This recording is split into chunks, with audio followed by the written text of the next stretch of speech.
Israel, are you there with me? Yes, you are Yes, of here. course, always. Yeah, let's take the time for us. So you have been in this a green entrepreneurship coach position for I think like more than 10 years now. And it's so interesting to hear about climate finance as a hot topic right now, right? And so from your point of view, as a green startup, what will it take for the teams to win or to secure climate finance fundings successfully? Oh, yes, that's an excellent question. And of course, by the way, I'm super happy not being in the skin of the jury. They are doing a great job. Well, climate Yeah. finance. Climate finance, of course, it's every funding opportunity addressed for climate change, not only for startups, but of course, this is a good call and an excellent call for startups right now.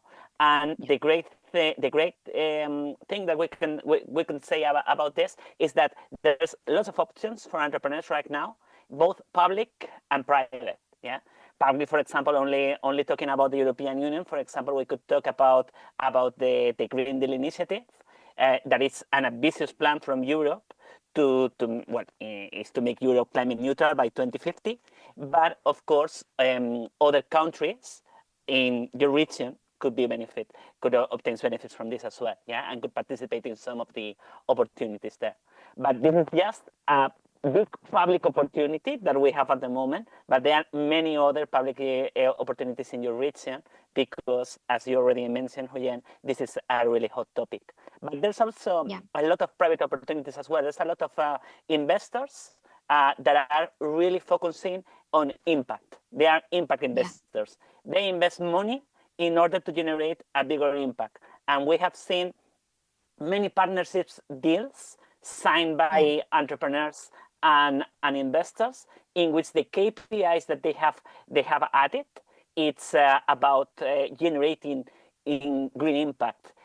Most of the times it's reducing carbon emissions, but other times it's also about adaptation. It's also about reducing monetary losses and the effects of climate change. So of course, Yeah. there's a lot of opportunities right now for entrepreneurs, for green entrepreneurs, both public and private. Yes. And so what should the green startups pay attention to secure those funding? What do you think? It's an excellent question too. Yeah, and the first thing that I would say is to see if there is any stamp in your region that it could be interesting for them. Yeah, because Yeah. for example, we have seen in many places that, for example, to become a B Corp, it's a sign to show to the world that you are working with green providers, that you have created or generated a green culture in your organization as well. Yeah, and that's super important. Yeah, but maybe other stuff could be also important. ISO 14,000, for example. You need to see if this, in addition to help you being greener, it could also attract new investors or public opportunities. It's also important to think about LCA, to do an analysis of life cycle of your product compared to baselines, to make sure that you can justify that you are as green Yeah. as you think, and that you can achieve Yeah. this impact, this climate impact that, of course, you have shown in the slide in your competition. Ah, yes. So proof, as you say, is another proof or evidence is very important as well, right? And the teams joining Climate Launchpad, I think that they have a very good mentors and coaches to help them generate those proof and evidence so that when it comes and then when they have exposure as well to the suitable climate finance schemes, then they can apply for it and saying that they have what it takes to get the funding. Thank you so very much. And also like um, from from your point of view, Israel, what aspects should entrepreneurs focus on with their green businesses beyond a competition like ClimateLaunchpad? Yeah, that's another excellent question. Remember what we already saw in the boot camps. Yeah, one of the things that we discovered is that climate impact, carbon footprint, sometimes is not something easy to. Well, it doesn't look logical or even with your instincts could be right. It's very important that you look for great databases to make sure that the life cycle inventory that you are doing, all the carbon footprints and other impact factors that you are talking for each one of the items that are important for you makes sense. Yeah, and of course having external fair sources to prove each one of your carbon footprints for all the elements is going to give you a lot of credibility. Yeah, in this case, it's not only about instinct, it's also about having good sources. That's one of the reasons why it is mandatory that you include sources in the climate impact slide. Yeah. So, and also this is really important, but another thing that is really important is the coherence. Yeah.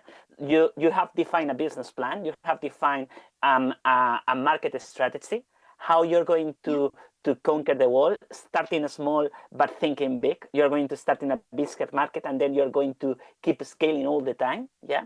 So this also needs to be translated into climate impact. Yeah. So you need to relate your climate impact to your business plan, to your market strategy, because it depends a lot of that. And of course, climate impact, if you are agriculture idea, for example, is not only the carbon footprint that you can reduce in an hectare. Yeah, you need to talk about the climate impact that you can achieve if you conquer that market. Yeah? And that's your really climate impact. It needs to be a huge number, but focus and be current with your market strategy. Yeah, okay. So from what you said, sustainable sourcing is one thing. Focusing on your strategy, have a good strategy, and clearly tell your story about the climate impact that you are having is also very important to the green startups, right? Yeah, exactly. And also think that first thing that you need to prove is that you have a business, that the business works. Because if the business doesn't work, the climate impact that you're going to have is going to be zero. Yeah, it's so important to prove that beyond everything, the first step is to prove that the business work. Yeah, of course, as a consequence of that business, you need to have a really good impact and a huge impact, climate impact. Yeah, but the way that the jury is proceeding right now, and also the way that investor will proceed, it's also first thinking if you have a business, and then to analyze the impact that you can have thanks to that business. That's the reason why many times value proposition is not so related to climate impact, because value proposition is the reason why a customer is going to acquire your products or services instead of all the other alternatives that you can find in the market. Yeah, and sometimes the reason, the problem that you are solving for that customer is not related to climate. Yeah, it's related because you are cheaper. It's related because you are helping them make more money. I don't know. But as a consequence of that, in many times, green businesses have proved that they can generate a climate impact. So try to think first in the business and in the value proposition, and also without taking care of the climate impact that you can have with that. It's important to analyze both things.